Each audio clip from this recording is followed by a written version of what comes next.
नमस्कार विद्यार्थी मित्रांनो, आज आपण या व्हिडिओमध्ये MPSC परीक्षा देऊन PSI कसे बनावे हे पाहणार आहोत. PSI या पदासाठी MPSCद्वारे संयुक्त गट ब परीक्षा घेतली जाते. नेमकं ही परीक्षा देण्यासाठी शैक्षणिक अर्हता काय आहे, तसेच PSI होण्यासाठी शारीरिक अर्हता काय लागते, PSIसाठी शारीरिक चाचणी घेतली जाते, त्याच्यामध्ये कोणते इव्हेंट्स असतात, त्याचे मार्क कसे आहेत हे आपण या व्हिडिओमध्ये बघणार आहोत. तसेच ही जी परीक्षा घेतली जाते संयुक्त गट ब याच्या परीक्षेचं स्वरूप काय आहे, अभ्यासक्रम काय आहे, पुस्तक सूची काय असली पाहिजे, तसेच ही परीक्षा देण्यासाठी वयोमर्यादा काय आहे, या परीक्षेची फीस किती आहे, तसेच PSIसाठी मुलाखत किती मार्काची होते, या सर्व बाबी आपण या व्हिडिओमध्ये पाहणार आहोत. त्याच्यामुळे तुम्ही हा व्हिडिओ शेवटपर्यंत व्यवस्थित बघा. याच्यात तुम्हाला MPSCद्वारे PSI पदासाठी जी परीक्षा घेतली जाते त्याबद्दल सर्व माहिती तुम्हाला मिळेल.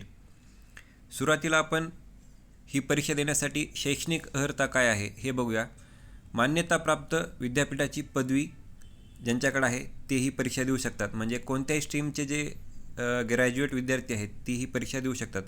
आता इथं एक प्रश्न उपस्थित होतो की शेवटच्या वर्षात असलेले विद्यार्थी ही परीक्षा देऊ शकतात का. याच्याबद्दल MPSC आयोगाने महत्त्वाचं इथं नोट दिलेली आहे. ती म्हणजे काय तर संबंधित शैक्षणिक अर्हताच्या म्हणजे पदवी अथवा पदविकाच्या शेवटच्या वर्षी परीक्षेस बसलेले उमेदवार पूर्वपरीक्षा प्रवेशासाठी पात्र असतील. म्हणजे जे फायनल इयरला आहेत ते पूर्वपरीक्षा देऊ शकतात, पण मुख्य परीक्षा देण्यासाठी तुम्हाला मुख्य परीक्षेचा जो अर्ज भरायचा कालावधी आहे तोपर्यंत तुम्ही ही पदवी परीक्षा पास झाले पाहिजेत. म्हणजे मुख्य परीक्षेचा जो अर्ज भरायचा असतो तोपर्यंत तुम्ही ग्रॅज्युएट झाले असले पाहिजेत, हे लक्षात ठेवा. तसेच आंतरवासित किंवा कार्यशाळेतील प्रत्यक्ष कामाचा अनुभव आवश्यक असेल अशा पदवीधारकाने ही अट मुख्य परीक्षेचा माहिती अर्ज स्वीकारण्याच्या विहित दिनांकापर्यंत पूर्ण केली असली पाहिजे. सो याचा अर्थ काय होतो, जे विद्यार्थी ग्रॅज्युएट आहेत कोणत्याही स्ट्रीममधले ते ही परीक्षा देऊ शकतात. दुसरा मुद्दा म्हणजे फायनल इयरचे जे विद्यार्थी आहेत ते पूर्वपरीक्षा देऊ शकतात, पण मुख्य परीक्षाचा अर्ज भरण्याआधी त्यांचं ग्रॅज्युएशन कंप्लीट व्हायला पाहिजे.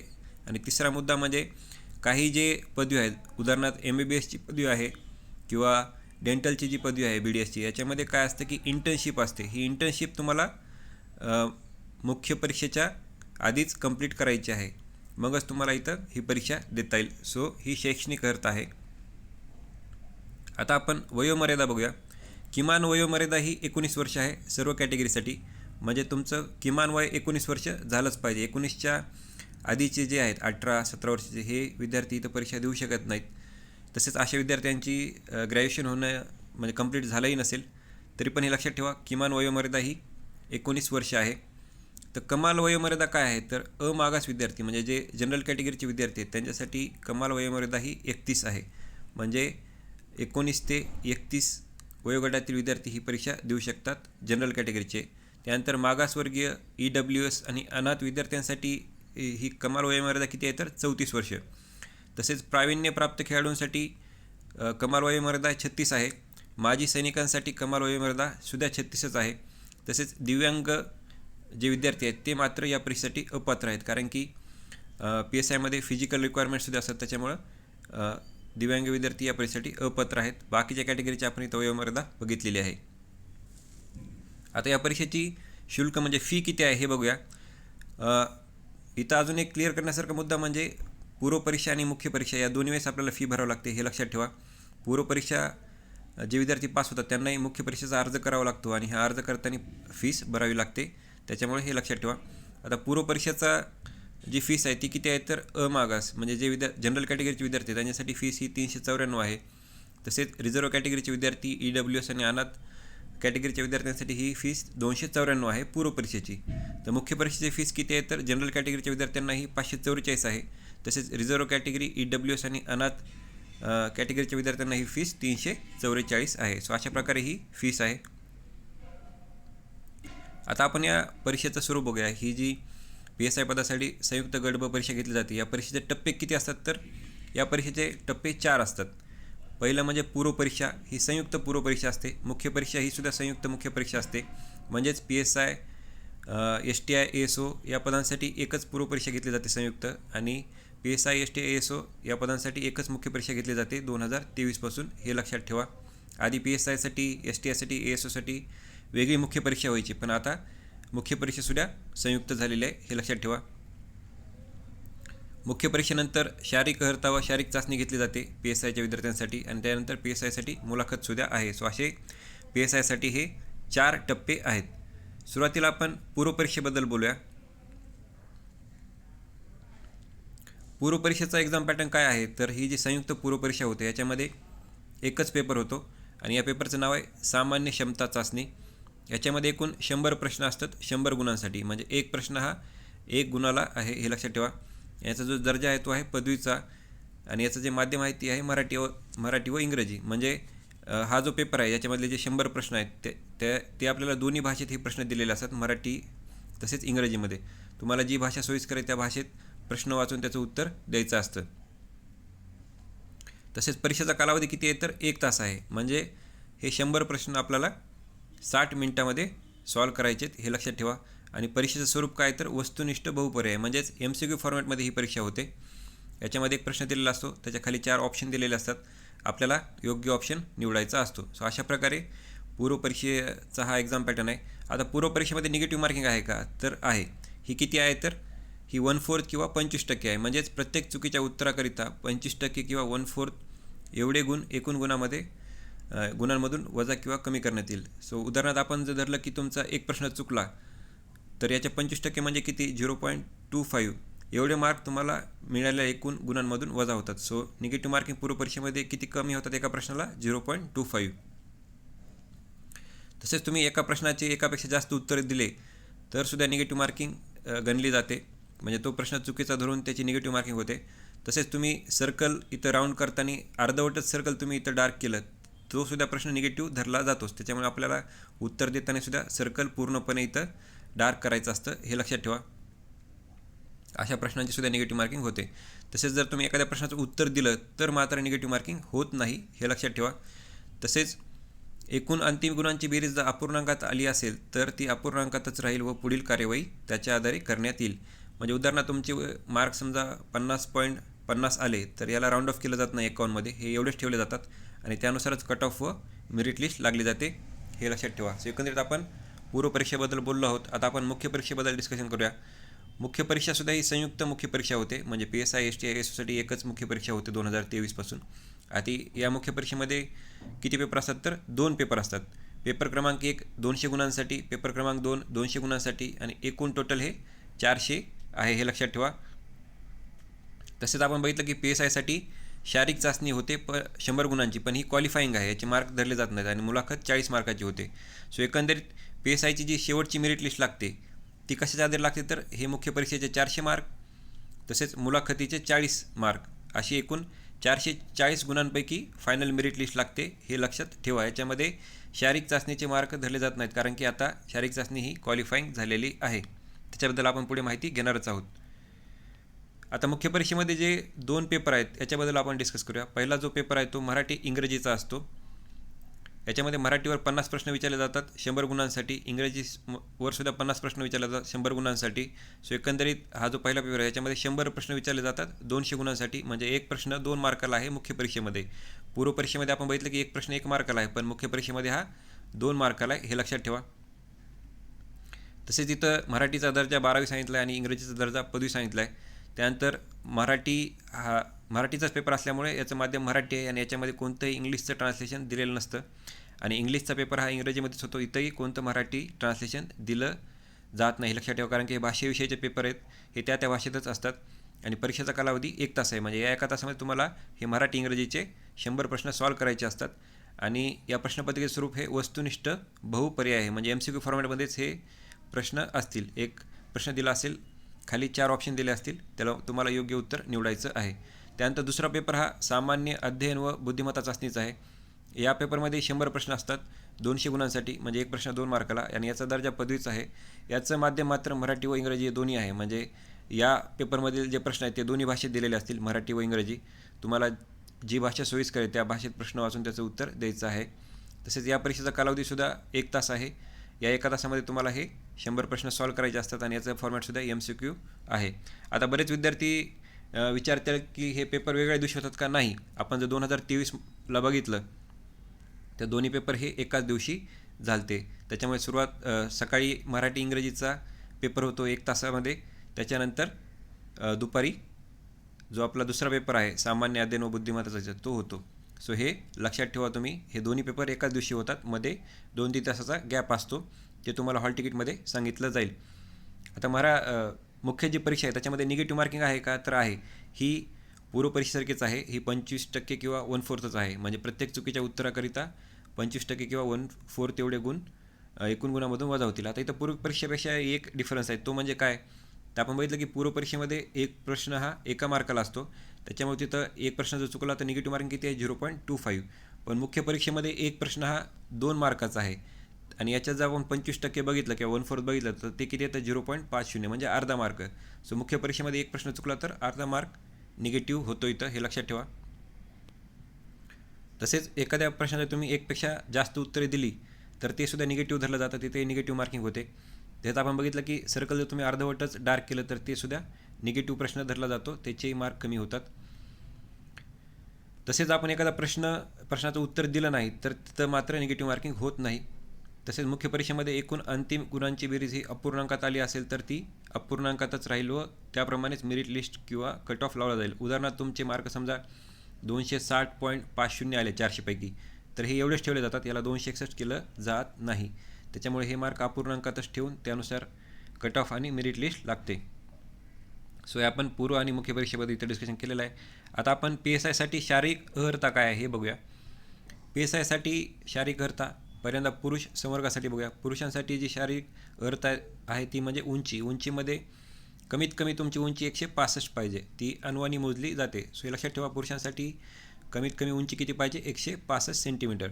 आणि छाती कमीत कमी न फुगवता 79 सेंटीमीटर पाहिजे आणि फुगवण्याची क्षमता 5 सेंटीमीटर असली पाहिजे. म्हणजे तुमची जर छाती 79 भरत असेल तर फुगवल्यानंतर ती 84-85 व्हायला पाहिजे. कमीत कमी 84 म्हणजे 5 सेंटीमीटरने ती फुगायला पाहिजे.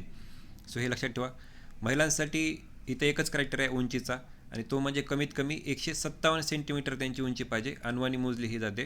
हे लक्षात ठेवा. पुरुषांसाठी 165 आहे हाईटची लिमिट. म्हणजे कमीत कमी 165 सेंटीमीटर असली पाहिजे आणि महिलांसाठी ती 157 सेंटीमीटर आहे कमीत कमी. हे लक्षात ठेवा. आता आपण PSIसाठी जी शारीरिक चाचणी होते त्याच्याबद्दल बोलूया. शारीरिक चाचणी ही एकूण 100 गुणांची असते पण ही क्वालिफाईंग असते. हे जे 100 मार्क आहेत ते तुमची मेरिट लिस्ट तयार करताना इथं ग्राह्य धरले जात नाहीत कारण की ही फक्त क्वालिफाईंग परीक्षा आहे. आधी हे मार्क धरले जायचे पण आता ही क्वालिफाईंग झालेली आहे. क्वालिफाईंग गुण किती आहेत? 70. म्हणजे तुम्हाला 100 पैकी कमीत कमी 70 गुण आणायचे आहेत तेव्हा तुम्ही ही परीक्षा क्वालिफाय होता आणि तुम्ही शारीरिक चाचणी क्वालिफाय झाल्यानंतरच मुलाखत घेतली जाते. सो हे लक्षात ठेवा. ही परीक्षा क्वालिफाईंग आहेत. ह्याचे मार्क मेरिट लिस्ट बनवण्यासाठी ग्राह्य धरले जात नाही. मुख्य परीक्षेचे 40 आणि मुख्य परीक्षेचे 400 आणि मुलाखतीचे 40 असे 440 मार्कापैकीच फायनल मेरिट लिस्ट लागते. याच्यात शारीरिक चाचणीचे मार्क गृहीत धरले जात नाहीत. आता या शारीरिक चाचणीमध्ये कोणते इव्हेंट्स होतात हे आपण बघूया. पुरुष उमेदवारांसाठी 4 इव्हेंट्स होतात. महिला उमेदवारांसाठी 3 इव्हेंट होतात. पुरुषांसाठी कोणते इव्हेंट आहेत तर गोळाफेक ज्याचं वजन आहे 7.260 किलोग्राम ज्याचे कमाल गुण आहेत 15. पुलअप्स 20 मार्कांसाठी आहे. लांब उडी कमाल गुण याचे 15 आहेत. तसेच धावणे 800 मीटर आहे पुरुषांसाठी आणि याचे कमाल गुण 50 आहेत. म्हणजे धावण्यासाठी सर्वात जास्त मार्क आहेत.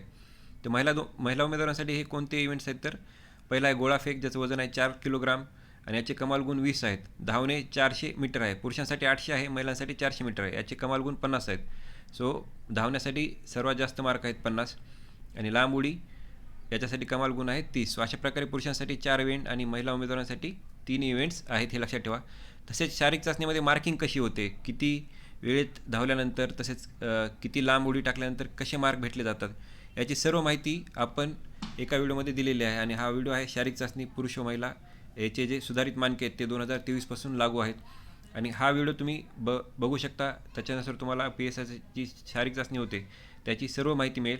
या व्हिडिओची लिंक जी आहे ती तुम्हाला डिस्क्रिप्शन बॉक्सेस कमेंट सेक्शनमध्ये मिळेल. त्या लिंकवर जाऊन तुम्ही या व्हिडिओबद्दल हा व्हिडिओ पाहून जी PSIची शारीरिक चाचणी होती त्याची डिटेल माहिती घेऊ शकता. आता आपण मुलाखतबद्दल बोलूया. शारीरिक चाचणी क्वालिफाय झालेल्या विद्यार्थ्यांनाच मुलाखतीला बोलवलं जातं हे लक्षात ठेवा. मुलाखत एकूण 40 मार्काची होते. तसेच मेरिट लिस्ट आपण बघितलं की मुख्य परीक्षेचे 400 मार्क आणि मुलाखतीचे 40 मार्क. सो असे 440 पैकी शेवटची मेरिट लिस्ट बनवली जाते. सो एकंदरीत हे लक्षात ठेवा. मुलाखती 40 मार्काला असते आणि त्याच्या आधी तुम्हाला शारीरिक चाचणी क्वालिफाय करावी लागते. आता आपण अभ्यासक्रम आणि पुस्तक सूची काय असायला पाहिजे हे बघूया. पूर्व परीक्षेचा आयोगाने जो अभ्यासक्रम दिला आहे तो आधी बघूया आपण. पूर्वपरीक्षेमध्ये एकूण आयोगाने इथं 8 विषय दिलेले आहेत. पहिला विषय म्हणजे इतिहास. याच्यामध्ये काय दिलं आहे तर आधुनिक भारताचा आणि विशेषतः महाराष्ट्राचा इतिहास. ही गोष्ट लक्षात ठेवा, पूर्वपरीक्षेच्या इतिहासामध्ये दोन्हीचा इतिहास आहे, म्हणजे आधुनिक भारताचाही आहे आणि महाराष्ट्राचा इतिहास आहे. एकंदरीत आपण जर पूर्वपरीक्षेमध्ये इतिहासासाठी पुस्तक सूची बघितली, बुक लिस्ट बघितली, तर तुम्हाला आधुनिक भारतासाठी ग्रोवरचं पुस्तक वापरायचं आहे. तसेच जर तुम्ही इंग्लिशमध्ये कम्फर्टेबल असाल तर स्पेक्ट्रमचं एक पुस्तक आहे, ते सुद्धा तुम्ही वाचू शकता. आणि महाराष्ट्राच्या इतिहासासाठी तुम्ही 2 पुस्तकं वाचायची आहेत. पहिलं म्हणजे गाठाळ सरांचं एक पुस्तक वाचू शकता. तसंच आपल्या सर्वांना माहिती आहे की पूर्वपरीक्षेमध्ये किंवा जी संयुक्त गट ब परीक्षा होते PSI ST SOT यांच्यामध्ये समाजसुधारकावर चांगल्या प्रकारचे चांगल्या प्रमाणात समाजसुधारकावर प्रश्न येतात. त्याच्यामुळे आपल्याला समाजसुधारकासाठी विपुल थोरमोटे सरांचं सुद्धा पुस्तक तुम्ही यूज करू शकता. तसेच आपण समाजसुधारकासाठी 250 प्रश्नांचा जो व्हिडिओ आहे MCQ फॉर्मॅटमध्ये तो बनवलेला आहे. त्याची लिंकसुद्धा तुम्हाला डिस्क्रिप्शन बॉक्समध्ये मिळेल.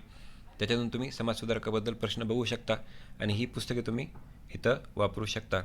आता आपण भूगोल या विषयाचा पूर्वपरीक्षेतील अभ्यासक्रम बघितला तर महाराष्ट्राच्या भूगोलाच्या विशेष अभ्यासासह पृथ्वी, जगातील विभाग, हवामान, अक्षांश, रेखांश, महाराष्ट्रातील जमिनीचे प्रकार, पर्जन्यमान, प्रमुख पिके, शहरे, नद्या, उद्योगधंदे. सो अशा प्रकारे हे सिलेबस आहे भूगोलचा आणि भूगोलसाठी तुम्ही सौदी सरांचंच पुस्तक वापरायचं आहे. तसेच आपण हे पुस्तक वापरताना आपल्याला प्रिव्हियस इयर क्वेश्चन पेपर बघायचे आहेत. सो इतिहास, भूगोल यांचे प्रिव्हियस इयर क्वेश्चन्स बघायचे आहेत आयोगाचे सर्व परीक्षांचे. त्याच्यामुळे तुम्हाला या विषयाला नक्कीच फायदा होईल. सर्वात आधी आपल्याला संयुक्त गटचे बघायचे आहेत, त्याच्यानंतर उर्वरित ज्या परीक्षा होतात त्यांचेही तुम्ही बघू शकता. त्याचा तुम्हाला नक्कीच फायदा होईल आणि MPSCमध्ये बऱ्याच वेळेस प्रिव्हियस इयर क्वेश्चन रिपीट होतात. आता आपण अर्थव्यवस्थेचा जर इथं सिलेबस बघितला तर भारतीय अर्थव्यवस्था, त्याच्यामध्ये राष्ट्रीय उत्पन्न, शेती, उद्योग, परकीय व्यापार, बँकिंग, लोकसंख्या, दारिद्र्य व बेरोजगारी, मुद्रा आणि राजकोषीय नीती. तसेच शासकीय अर्थव्यवस्थेमध्ये अर्थसंकल्प म्हणजे बजेट, लेखापरीक्षण. सो एकंदरीत त्याच्यासाठी आपल्याला देसले सरांचे जे 2 पुस्तकं आहेत, पार्ट 1 आणि पार्ट 2, हे 2 करायचे आहेत. हे दोन्ही महत्त्वाचे आहेत. तसेच याच्यातून सेन्सस म्हणजे जी जनगणना आहे ती सुद्धा कंप्लीट होतं. सौदी सरांच्या पुस्तकामध्ये सुद्धा जनगणनेबद्दल सेक्शन आहे, तो आपला नीट करायचा आहे, कारण की सेन्सस 2011वर नेहमीच प्रश्न विचारले जातात. आता आपण चालू घडामोडीबद्दल बोलूया. तसेच अर्थव्यवस्थेबद्दल अजून एक सांगायचं असेल तर देसले सरांच्या पुस्तकाला कोणता अल्टरनेटिव्ह आहे तर कोळंबे सरांचं पुस्तक आहे. सो तुम्ही या दोन्हीपैकी एक करू शकता. आता चालू घडामोडीमध्ये जागतिक, महाराष्ट्र आणि भारत या तिन्ही लेवलच्या आपल्याला चालू घडामोडी विचारल्या जातात. याच्यासाठी तुम्ही MPSC सिम्प्लिफाईडची पुस्तकं यूज करू शकता. तसे त्यांचं एक जे वार्षिक पुस्तक असतं ते सुद्धा तुम्ही यूज करू शकता, किंवा याला ऑप्शन म्हणजे अभिनवचे पुस्तकं किंवा याचं जे वार्षिक आहे ते सुद्धा तुम्ही इथं यूज करू शकता. देवा जाधवर सरांचेही पुस्तकं आहेत, पण आपल्याला एकच निवडायचं आहे, कारण की आपण एका विषयाचे जास्तीत जास्त पुस्तकं वाचून चालणार नाही, कारण की आपल्याला एकच पुस्तक असून त्याचे मल्टिपल रिव्हिजन्स करायचे आहेत. सो हे तुम्ही इथं लक्षात ठेवा. तसेच राज्यशास्त्र म्हणजे पॉलिटी, इथं आयोगाने याचं काही सिलेबस असं दिलेलं नाही, फक्त नाव दिले राज्यशास्त्र. याच्यासाठी आपल्याला पंचायत राज, किशोर लवटे सरांचं पुस्तक आणि जे मेन पॉलिटी आहे त्याच्यासाठी लक्ष्मीकांतचं पुस्तक वापरू शकता जर तुम्हाला इंग्लिश कम्फर्टेबल असेल. तसेच त्याचं मराठी ट्रान्सलेशन केलेलं सुद्धा पुस्तक आहे. लक्ष्मीकांत बेस्ट आहे राज्यशास्त्रासाठी. तसेच त्याला अजून ऑप्शन म्हणलं तर आधी तुम्ही कोळंबे सरांचं पुस्तक वाचत असेल तर ते सुद्धा तुम्ही कंटिन्यू करू शकता. त्याच्यानंतर पुढचं टॉपिक आहे सामान्य विज्ञान. याच्यामध्ये भौतिकशास्त्र म्हणजे फिजिक्स, रसायनशास्त्र, केमिस्ट्री, झुऑलॉजी, बॉटनी आणि हायजीन म्हणजे आरोग्यशास्त्र. सो अशा प्रकारचा हा सिलेबस आहे. सामान्य विज्ञानासाठी तुम्ही सचिन भास्के सरांचं पुस्तक इथं वापरू शकता, आणि जर तुम्ही इंग्लिशमध्ये कम्फर्टेबल असाल तर लुसर्नचं सुद्धा एक जनरल सायन्सचं पुस्तक आहे. सो तुम्ही लुसर्नचं पुस्तकसुद्धा वापरू शकता सायन्ससाठी. तसेच या सर्व विषयांचे आपल्याला प्रिव्हियस इयर क्वेश्चन पेपर करायचे आहेत. प्रिव्हियस इयर क्वेश्चन महत्त्वाचे आहेत, हे लक्षात ठेवा. त्यानंतर आहे अंकगणित आणि बुद्धिमत्ता चाचणी. त्याच्यामध्ये मग बेरीज, वजाबाकी, गुणाकार, भागाकार, दशांश, अपूर्णांक, टक्केवारी. तसेच बुद्धिमत्ता चाचणीमध्ये उमेदवार किती लवकर व अचूकपणे विचार करू शकतो हे आजमावण्यासाठीचे प्रश्न असतात. सो एकंदरीत हा जो विषय आहे अंकगणित व बुद्धिमत्ता चाचणी हा प्रॅक्टिसचा विषय आहे. याच्यात तुम्हाला आयोगाचे आत्तापर्यंत जेवढे काही प्रश्न आले ते प्रॅक्टिस करावे लागतील. तसेच या विषयासाठी तुम्ही अग्रवाल सरांचं पुस्तक इथं वापरू शकता. किंवा सचिन ढवळे सरांचे सुद्धा पुस्तक किंवा व्हिडिओ तुम्ही बघू शकता. या विषयाला प्रॅक्टिसची गरज आहे जास्तीत जास्त. सो एकंदरीत आपण पूर्वपरीक्षेचा अभ्यासक्रम आणि त्याची पुस्तक सूची काय असायला पाहिजे हे आपण इथं बघितलेलं आहे. आता आपण मुख्य परीक्षेचा अभ्यासक्रम व त्याची पुस्तक सूची बघूया. आपण आधीच बघितलं की मुख्य परीक्षेला 2 पेपर असतात. सो सुरुवातीला आपण पेपर क्रमांक 1 जो मराठी इंग्रजीचा पेपर आहे याच्यामध्ये सिलेबस काय हे बघूया. जर आपण मराठीचा सिलेबस बघितला तर सर्वसामान्य शब्दसंग्रह, वाक्यरचना, व्याकरण, म्हणी व वाक्प्रचार यांचा अर्थ आणि उपयोग तसेच उत्तरावरील प्रश्नांची उत्तरे. सो याला जर आपण अजून डिकोड केलं तर 3 टाईपचं इथं सिलेबस आहे. पहिलं म्हणजे व्याकरण, मराठीचं व्याकरण, शब्दसंग्रह आणि उत्तरावरील प्रश्नांची उत्तरे. एक उत्तर विचारला तर त्याच्यावर 5 प्रश्न येतात. तसेच व्याकरण आणि शब्दसंग्रहाच्यासाठी तुम्ही मोरा वाळंबे सरांची पुस्तकं यूज करू शकता, हे लक्षात ठेवा. जर आपण इंग्रजीचा सिलेबस बघितला तर common vocabulary, sentence structure, grammar, use of idioms and phrases, their meaning and passage. So एकंदरीत इंग्लिशमध्ये असे 3 टाईपचे प्रश्न आहेत, म्हणजे ग्रामर, त्याच्यानंतर वोकॅब्युलरी आणि पॅसेज. एकंदरीत आपण इंग्लिशसाठी बाळासाहेब शिंदे सरांचं पुस्तक तुम्ही यूज करू शकता. तसेच पाल अँड सुरी यांचंही इथं बुक आहे. ते काही विद्यार्थ्यांना इथं अवघड जातं वाचायला, त्याच्यामुळे तुम्ही पाल अँड सुरी बघून घ्या. हे जर तुम्हाला पुस्तक जमत नसेल तर तुम्ही बाळासाहेब शिंदे सरांचे पुस्तक बघू शकता. तसेच SP बक्षी यांचं एक ऑब्जेक्टिव्ह इंग्लिश नावाचं पुस्तक आहे. याच्यामध्ये आपल्याला सुद्धा प्रश्नांची प्रॅक्टिस करता येते. तसेच मराठी आणि इंग्रजीसाठी प्रिव्हियस इयर क्वेश्चन कोणत्याही पब्लिशिंगचं पुस्तक घेऊन तुम्ही इथं प्रॅक्टिस केलं पाहिजे, कारण की याचा खूप फायदा होतो, हे लक्षात ठेवा. आता आपण पेपर क्रमांक 2चा सिलेबस आणि त्याची बुक लिस्ट बघूया. सामान्य क्षमता चाचणीचा हा पेपर आहे.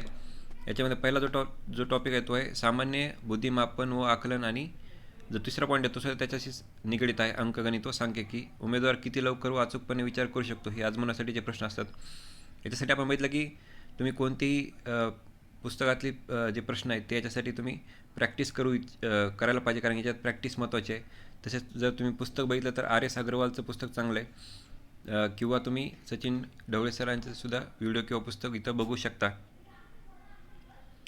त्यानंतर चालू घडामोडी, जे आपण पूर्वपरीक्षेला वाचतो चालू घडामोडीसाठी तेच आपल्याला इथं वाचायचं आहे. जागतिक, महाराष्ट्र व भारत या तिन्ही सेक्शनवर असे प्रश्न विचारले जातात. याच्यात तुम्ही मध्ये मग सिम्प्लिफाईडचं पुस्तक यूज करू शकता, किंवा अभिनवचे, किंवा देवा जाधवर सरांचे, किंवा तुम्ही जे परिक्रमा मॅगझिन आहे ते सुद्धा तुम्ही यूज करू शकता. पण आपल्याला एकच पुस्तक वापरायचं आहे, त्याच्यामुळे तुम्ही पुस्तक निवडताना व्यवस्थित निवडून त्याचा अभ्यास करा. त्यानंतर 4था पॉईंट आहे माहितीचा अधिकार अधिनियम 2005 ॲज अपडेटेड आणि महाराष्ट्र लोकसेवा हक्क अधिनियम 2015. हे जे 2 ॲक्ट्स आहेत त्याच्या PDF तुम्हाला ऑनलाईन भेटतील मराठी आणि इंग्रजीमध्ये. तर सो त्याच तुम्ही डाउनलोड करून त्याला प्रिंट करून वाचायचं आहे. तुम्ही याच्यासाठी कोणते पुस्तक वापरायची गरज नाही. तसेच आयोगाने आतापर्यंत या 2 ॲक्टवर कोणते प्रिव्हियस क्वेश्चन विचारले आहेत ते प्रिव्हियस इयर क्वेश्चन तुम्ही बघून घ्या. ते रिपीट होतात तेव्हा तसेच त्यांचा फायदा नक्की होतो, त्याच्यामुळे तुम्ही बघून घ्या. 5वा टॉपिक भारतीय संघ राज्यव्यवस्था, भारतीय राज्यघटना, स्थानिक स्वराज्य संस्था, कार्यकारी मंडळ, न्यायमंडळ व विधिमंडळ. त्याच्यामध्ये कोणते सब पॉईंट दिले तर घटना कशी तयार झाली, घटनेच्या प्रस्तावनेमागची भूमिका व तत्त्वे, घटनेची महत्त्वाची कलमे, ठळक वैशिष्ट्य, केंद्र व राज्य संबंध, निधर्मी राज्य, मूलभूत हक्क व कर्तव्ये, राज्याच्या धोरणाची मार्गदर्शक तत्त्वे, शिक्षण, युनिफॉर्म सिव्हिल कोड, स्वतंत्र न्यायपालिका, राज्यपाल, मुख्यमंत्री व मंत्रिमंडळ यांची कर्तव्य, अधिकार, कार्य, तसेच राज्य विधिमंडळ, विधानसभा, विधानपरिषद त्यांचे सदस्य, अधिकार, कार्य व कर्तव्ये, विधी समित्या. सो अशा प्रकारे हा राज्यव्यवस्था म्हणजे पॉलिटीचा अभ्यासक्रम आहे. याच्यासाठी तुम्ही लक्ष्मीकांतचं पुस्तक यूज करू शकता इंग्लिश, किंवा त्याचं जे मराठी ट्रान्सलेशनवालं पुस्तक आहे ते सुद्धा तुम्ही यूज करू शकता, किंवा कोळंबे सरांचं एक पुस्तक यूज करू शकता जी राज्यव्यवस्थेचे टॉपिक आहे. त्यानंतर स्थानिक स्वराज्य संस्था म्हणजे पंचायत राजचे जे टॉपिक्स आहेत ते तुम्ही किशोर लवटे सरांच्या पुस्तकांमधून करू शकता. 6वा टॉपिक आधुनिक भारताचा, विशेषतः महाराष्ट्राचा इतिहास. याच्यात सामाजिक व आर्थिक जागृती 1885 ते 1947, महत्त्वाच्या व्यक्तींचे कार्य, समाजसुधारकांचे कार्य, स्वातंत्र्यपूर्व भारतातील सामाजिक जागृतीतील वर्तमानपत्रे, शिक्षणाचा परिणाम, स्वातंत्र्य काळातील व इतर समकालीन चळवळी, राष्ट्रीय चळवळी. सो एकंदरीत इतिहासमध्ये आपल्याला आधुनिक भारताचा तसेच महाराष्ट्राचा इतिहास करायचा आहे, आणि याच्यासाठी आपण जी पूर्वपरीक्षेची बुक लिस्ट बघितली तेच यूज करायचे आहे. तुम्ही आधुनिक भारतासाठी ग्रोवरचं पुस्तक किंवा स्पेक्ट्रमचं पुस्तक यूज करू शकता. महाराष्ट्राच्या इतिहासासाठी तुम्ही गाठा, आणि समाजसुधारकांना तुम्ही लोकसेवा पब्लिकेशन जे विपुल थोरमटे सरांचं पुस्तक आहे ते तुम्ही इथं यूज करू शकता. आपण जर बघितलं तर इतिहासचा जो सिलेबस आहे तो पूर्व आणि मुख्य परीक्षा सारखाच आहे, त्याच्यामुळे तशा प्रकारेच आपल्याला अभ्यास करायचा आहे. 7वा टॉपिक इथं भारताचा व महाराष्ट्राचा भूगोल आहे. याच्यासाठी तुम्हाला सौदी सरांचेच पुस्तकं यूज करायचे आहेत, हे मी आधी सांगून ठेवतो. याच्यामध्ये महाराष्ट्राचा व भारताचा प्राकृतिक म्हणजे फिजिकल भूगोल, मुख्य प्राकृतिक विभाग, हवामानशास्त्र, पर्जन्यमान व तापमान, पर्जन्यातील विभागावर बदल, नद्या, पर्वत पठार, विविध भूरूपे, राजकीय विभाग, प्रशासकीय विभाग, नैसर्गिक संपत्ती, वने व खनिजे, मानवी व सामाजिक भूगोल, लोकसंख्याचे स्थलांतर, मायग्रेशन ऑफ पॉप्युलेशन, त्याचे उगम, तसेच डेस्टिनेशन परिणाम, ग्रामीण वस्त्या, तांडे, झोपडपट्ट्या, त्यांचे प्रश्न. सो एकंदरीत भूगोलामध्ये महाराष्ट्राचा भूगोल आणि भारताचा भूगोल हे दोन्ही सेक्शन आपल्याला करायचे, ते सौदी सरांचे तुम्ही पुस्तक यूज करू शकता. तसेच इथं सेन्सस 2021 म्हणजे जनगणना 2011 आणि जनगणना 2011 हे जे आहे हे टॉपिक तुम्ही व्यवस्थित करायच्यावर नक्कीच प्रश्न विचारले जातात. तसेच इथं पर्यावरणाचा सुद्धा सेक्शन ॲड झालेला आहे. पर्यावरणावर सुद्धा प्रश्न येतात, त्याच्यामुळे तुम्ही पर्यावरणाचा सुद्धा अभ्यास केला पाहिजे. मानवी विकास व पर्यावरण, पर्यावरणपूरक विकास, नैसर्गिक साधनसंपत्तीचे संधारण, विशेषतः वनसंधारण, विविध प्रकारची प्रदूषणे व पर्यावरणीय आपत्ती, पर्यावरण संवर्धनात कार्यरत असलेले राज्य, राष्ट्र, जागतिक पातळी संघटना व संस्था. सो अशा प्रकारचा पर्यावरणाचा हा सिलेबस आहे. आता आपण सामान्य विज्ञान आणि तंत्रज्ञानाचा सिलेबस बघूया. इथं फिजिक्स, केमिस्ट्री, झुऑलॉजी, बॉटनी अशा प्रकारे हा सामान्य विज्ञानाचा सिलेबस आहे. याच्यामध्ये तंत्रज्ञानाचं बघितलं आपण तर दूरसंवेदन, हवाई व ड्रोन छायाचित्रण, भौगोलिक माहिती प्रणाली, त्याचे उपाययोजन म्हणजे रिमोट सेन्सिंग, एरियल व drone photography, geographic information system, it's application. याच्यामध्ये तुम्ही इस्रोने आत्ता कोणते जे काही सॅटेलाइट्स आपण लॉन्च केले आहेत ते तुम्हाला माहीत पाहिजे. तसेच याच्याबद्दल राज्यसेवेमध्ये सुद्धा हा टॉपिक आहे, त्याच्यामुळे ते जे प्रिव्हियस इयर क्वेश्चन्स आहेत ते तुम्ही बघून घ्या, त्याचा तुम्हाला नक्कीच फायदा होईल. तसेच इन्फॉर्मेशन आणि कम्युनिकेशन टेक्नॉलॉजी म्हणजे कॉम्प्युटरवर सुद्धा काही प्रश्न येतील. या सेक्शनसाठी तुम्ही सचिन बस्के सरांचं पुस्तक किंवा लुसंट जनरल सायन्समधून किंवा जी केमधून तुम्ही हे पोर्शन करू शकता. आता जो शेवटचा टॉपिक आहे तो आहे अर्थव्यवस्था व नियोजन, विकास विषयक अर्थशास्त्र. याच्यामध्ये 2 सब टॉपिक दिलेत. समग्र लक्ष्य अर्थशास्त्र, याच्यामध्ये मग समग्र लक्ष्य अर्थशास्त्र, वृद्धी व विकास, सार्वजनिक वित्त, आंतरराष्ट्रीय व्यापार आणि आंतरराष्ट्रीय भांडवल. तसेच भारतीय अर्थव्यवस्थेची आव्हाने, आर्थिक सुधारणा, भारतीय शेती व ग्रामीण विकास, सहकार, मौद्रिक व वित्तीय क्षेत्र, सार्वजनिक वित्त, वित्तीय संस्था, उद्योग व सेवा क्षेत्र, पायाभूत सुविधा विकास, आंतरराष्ट्रीय व्यापार आणि भांडवल, महाराष्ट्राची अर्थव्यवस्था. सो अशा प्रकारे अर्थव्यवस्था हा सिलेबस आहे मुख्य परीक्षेचा. याच्यासाठी तुम्ही देसले सरांचे जे भाग 1 आणि भाग 2 आहेत हे पुस्तके इथं वापरू शकता. तसेच याला जो ऑप्शन आपण बघितलं तर कोळंबे सरांचं पुस्तक आहे. सो अशा प्रकारे आपण मुख्य परीक्षेतसुद्धा सिलेबस आणि बुकलिस्ट बघितलेली आहे. सो एकंदरीत MPSCद्वारे PSI पदासाठी ही जी परीक्षा घेतली या परीक्षेबद्दल आपण सर्व माहिती घेतलेली आहे. या व्हिडिओचा तुम्हाला नक्कीच फायदा होईल. धन्यवाद.